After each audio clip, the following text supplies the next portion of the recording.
नमस्कार, स्वागत है आपका द न्यूज पर। मैं हूं आपके साथ शिप्रा सैनी। कर्नाटक से बड़ी खबर है। कर्नाटक में कांग्रेस पार्टी की सिद्धरमैया सरकार की तानाशाही एक बार फिर से देखने को मिली है। दरअसल कर्नाटक के डिप्टी सीएम डीके शिवकुमार के खिलाफ सीबीआई केस को वापस ले लिया गया है। ये बड़ी खबर कर्नाटक से सामने आ रही है और कर्नाटक कांग्रेस ने इस केस को राजनीति से प्रेरित बताया है। लेकिन मैं आपको ये बता दूं कि जब कर्नाटक में बीजेपी की सरकार थी तब उनके खिलाफ ये मामला दर्ज कराया गया था। लेकिन अब कर्नाटक कैबिनेट ने इस पूरे प्रस्ताव को मंजूरी दी है, यानी सीबीआई केस वापस लेने का ये प्रस्ताव अब कैबिनेट में दरअसल इसे मंजूर किया गया है और डीके शिवकुमार के खिलाफ अब सीबीआई जांच नहीं होगी। जिस तरीके से कर्नाटक कैबिनेट ने इस प्रस्ताव को मंजूरी दी है,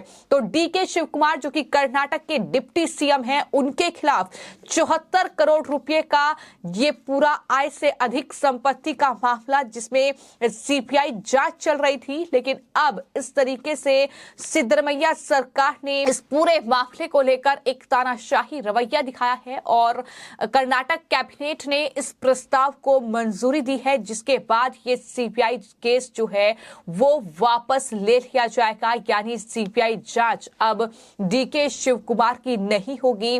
कर्नाटक से लेकर अब राजधानी दिल्ली तक इस पूरे मामले पर सियासी बवाल देखने को मिल सकता है। और मैं आपको ये बता दूं कि सिद्धरमैया सरकार ने डीके शिवकुमार के खिलाफ ये आय से अधिक संपत्ति मामले में जांच के लिए केंद्रीय जांच ब्यूरो यानी सीबीआई के जरिए जो ये मुकदमा चलाया जा रहा था उसे वापस लेने के प्रस्ताव को मंजूरी दी है।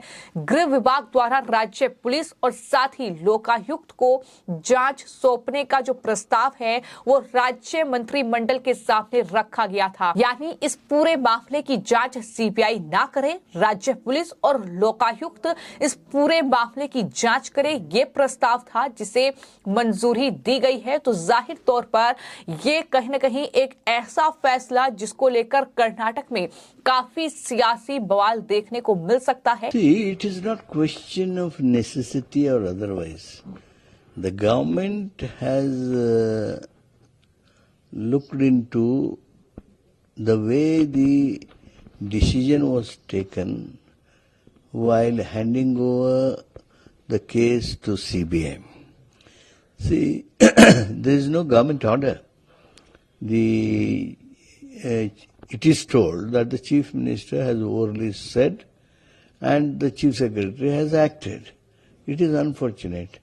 Can these happen like this? Mr. D.K. Shivakumar was member of the Assembly, and it is mandatory that Speaker is to give permission for prosecution. But unfortunately, Speaker is not consulted, his permission was not taken. The government has not passed appropriate order. So totally, it is not in accordance of law. In view of that, the decision of the cabinet was that the decision to give the particular case to CBI was not in accordance with the law. I would tell Mr. Vijayendra, please look into the administrative procedures. Can the prosecution permission be given without following proper rules and procedures? Can any cases of Karnataka be handed over to CBI on a oral instruction of a Chief Minister? Do this type of acts acceptable? Are these to be just seen and kept quiet? Should you not correct them? This case came up before us and we have seen the legal matters, and the decision to give this particular case to CBI was not in accordance with the law. जो CBI को earlier government जो दिया था वो कानून और नियम की बाहर क्रम से दिया था। वो ऐसे ही बोला गया है कि वो चीफ मिनिस्टर की मौखिक आदेश से वो सीबीआई को दे दिया है। वो डीके शिव कुमार जी ने एमएलए था तब, स्पीकर को कंसल्टेशन करना था, proper procedure was to be followed. कोई कुछ भी नहीं, ऐसे ही सीबीआई को भेज दो। ये जो कानून की परिमिति से नहीं हुआ है, प्रोसीजर से नहीं हुआ है, इसलिए कैबिनेट जो हम कल बैठक हुई, एक कानून की हिसाब से गलत है। This is not in accordance with the law, इसीलिए आपने एक डिसीजन लिया। This is what is the yesterday's conclusion of our cabinet. Thank you. Karnataka cabinet ने इस प्रस्ताव पर मुहर लगा दी है। अब कर्नाटक सरकार अदालत का दरवाजा खटखटाने पर विचार करेगी और वहीं पर जो सूत्रों के हवाले से जानकारी सामने आ रही है वो ये कि शिव कुमार ने कैबिनेट की बैठक में हिस्सा नहीं लिया था, यानी उनकी गैर मौजूदगी में इस फैसले पर मुहर लगी है। तो जाहिर तौर पर ये एक बड़ा फैसला जिसको लेकर लगातार अब सियासी बयानबाजी का दौर शुरू हो गया है। जहां पर एचडी कुमारस्वामी भड़कते हुए नजर आए तो वहीं खुलकर कर्नाटक कांग्रेस सरकार में जो मंत्री हैं उन्होंने दरअसल डीके शिव कुमार का बचाव करते हुए ये कहा कि ये मामला राजनीति से प्रेरित है, क्योंकि बीजेपी की सरकार थी, उस सरकार में डीके शिव कुमार पर ये मामला दर्ज किया गया था। 74 करोड़ रुपए का आय से अधिक संपत्ति का ये मामला, जिसमें कोर्ट का दरवाजा भी डीके शिव कुमार खटखटा चुके हैं, लेकिन वहां से भी उन्हें कोई राहत नहीं मिली थी। हाँ ಸರ್ ಇದು ಸ್ವಜನ ಪಕ್ಷಪಾತ ಅಂತಲ್ಲ ಸರ್, ಸರ್ಕಾರದ ಸಚಿವರದ್ದು ಇದು ಸರ್ಕಾರದಲ್ಲಿ ದರೋಡೆಕೋರನ್ನ ಯಾಕೆ ರಕ್ಷಣೆ ಮಾಡೋದು ಅನ್ನೋದಕ್ಕೆ ಸರ್ಕಾರ ಇರೋದು. ಹಾಂ ನಾನು ಮಾತಾಡ್ತೀನಿ ಬನ್ನಿ, ಅದನ್ನು ನಿಧಾನಕ್ಕೆ ಮಾತಾಡೋಣ. ಅಲ್ಲ ಸರ್, ಅವರ ಕ್ಯಾಬಿನೆಟ್ ಸಚಿವರ ಪ್ರಕರಣ ವಾಪಸ್ ಮಾಡಿ, ಈಗ ಕೋರ್ಟಲ್ಲಿ ಇದೆ ಪ್ರಕರಣ. ಒಟ್ಟಿಗೆ ಡೀಟೇಲ್ ಹೇಳ್ತೀನಿ, ಅದಕ್ಕೆ ಹೇಳಿದ್ದು ಹಾಂ ಕೋರ್ಟಲ್ಲಿ ಜಾಸ್ತಿ ಮಾತಾಡೋದು ಬೇಡ. ಈಗ ಕೋರ್ಟಲ್ಲಿ ನೋಡೋದು ಅಲ್ಲ, ಸರ್ಕಾರ ವಾಪಸ್ ತಗೋಬೋದ ಪ್ರಕರಣನ? ಕೋರ್ಟಲ್ಲಿ ಇರ್ಬೇಕಾದ್ರೆ ಕೋರ್ಟಲ್ಲಿ ಮರ್ಯಾದೆ ಇದ್ದರೆ ಎದುರ್ತಾರೆ, ಮರ್ಯಾದೆ ಇಲ್ಲದಿದ್ದರೆ ಕೋರ್ಟಲ್ಲಿ ಇದ್ರೇನು ಯಾವುದ್ರಲ್ಲಿ ಇದ್ರೇನು ಹಾಂ ಸರ್, ಯಾವ್ದು ಬೇಕಾದ್ರೆ ಕೊಂಡ್ಕೊತೀವಿ ಅನ್ನೋ ಅಂತ ದುರಂಕಾರದಲ್ಲಿ ಹಾಂ ಸರ್, ಮಾತಾಡೋದು.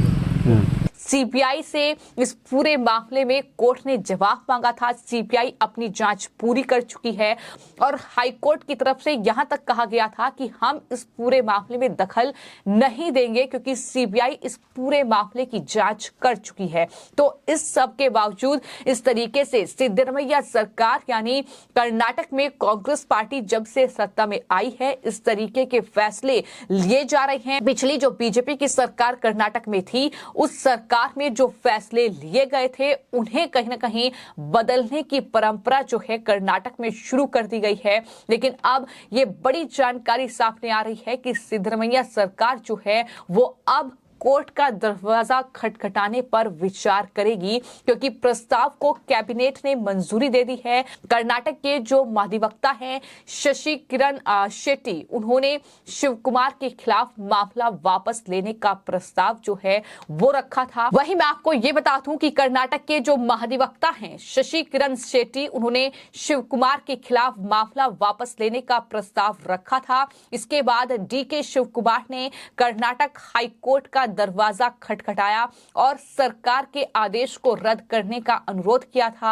हालांकि कोर्ट ने इस साल अप्रैल में अनुरोध को खारिज कर दिया था, यानी डीके शिव कुमार को इस मामले में कोई राहत नहीं मिली थी। लेकिन अब जब अदालत ये कह चुकी है कि हम इस मामले में हस्तक्षेप नहीं करेंगे, क्योंकि सीबीआई ने अपनी जांच लगभग पूरी कर ली है, उस वक्त इस तरीके से ये तानाशाही रवैया दिखाना, इस तरीके से कैबिनेट कैबिनेट में इस प्रस्ताव को मंजूरी देना कि सीबीआई केस जो है डीके शिव कुमार पर वो वापस ले लिया जाएगा, कितना सही है, ये सवाल लगातार बीजेपी पूछ रही है। और इस पूरे मामले को लेकर अब कर्नाटक में सियासी बवाल कहीं न कहीं शुरू हो गया है। अदालत ने सीबीआई को रिपोर्ट देने के लिए 3 महीने का वक्त भी दिया है। तो जाहिर तौर पर कर्नाटक की हाईकोर्ट में ये मामला चल रहा है और अब सीबीआई से ये केस वापस ले लिया जाएगा। लेकिन हालांकि अभी भी जो इस पूरे मामले में जो नियम कानून है उसका पालन जो है वो सिद्धरमैया सरकार को करना होगा। जाहिर तौर पर आगे कदम बढ़ाना होगा, कितनी मुश्किलें उनके लिए आएगी ये देखना होगा। लेकिन इस पूरे मामले की अगर बात की जाए तो साल 2017 में डीके शिव कुमार के घर और साथ ही उनके ऑफिस में आयकर विभाग ने एक तलाशी अभियान चलाया था और उसके आधार पर ही ईडी ने उनके खिलाफ अपनी जांच शुरू की थी। इसके बाद सीबीआई ने राज्य सरकार से एफआईआर दर्ज करने की परमिशन मांगी थी। यानी येदियुरप्पा सरकार ने सितंबर 2019 में जो है परमिशन दे दी थी और सीबीआई ने अक्टूबर 2020 में शिव कुमार के खिलाफ एफआईआर दर्ज की थी। तो इस तरीके से ये पूरा मामला जो है वो डीके शिव कुमार के खिलाफ दर्ज किया गया था। लेकिन इस पूरे मामले को लेकर अब इस तरीके से सिद्धरमैया सरकार ने तानाशाही दिखाई है, जिस पर हालांकि कर्नाटक में जो मंत्री हैं एचके पाटिल, उनकी तरफ से ये कहा गया है कि शिव कुमार के खिलाफ जिस तरह चार्ज लगाया गया था और मामला सीबीआई को सौंपा गया था वो कानूनन सही नहीं था और केस सीबीआई को सौंपने से पहले स्पीकर की परमिशन लेना जरूरी नहीं समझा गया। यानी ये राजनीतिक रूप में आरोप लगाए गए, ये साफ तौर पर उनकी तरफ से कहा गया है। लेकिन देखना यह होगा कि एचके पाटिल जो कह रहे हैं कि दरअसल वो इस पूरे मामले को लेकर प्रशासनिक मंजूरी दरअसल लेंगे और साथ ही उन्होंने ये भी कहा है कि इस पूरे मामले में आगे जो भी कदम है वो नियमों के मुताबिक ही उठाया जाएगा। लेकिन क्या कर्नाटक कैबिनेट की मंजूरी के बाद इस पूरे मामले में आगे की राह सिद्धरमैया सरकार के लिए उतनी ही आसान होगी, ये देखना होगा। क्योंकि फिलहाल डीके शिव कुमार इस पूरे मामले को लेकर जो कि 74 करोड़ रुपए का मामला है, मुश्किल में फंसते नजर आ रहे हैं। फिलहाल आपकी इस पूरे मामले को लेकर क्या राय है, हमें कमेंट बॉक्स में जरूर लिखें।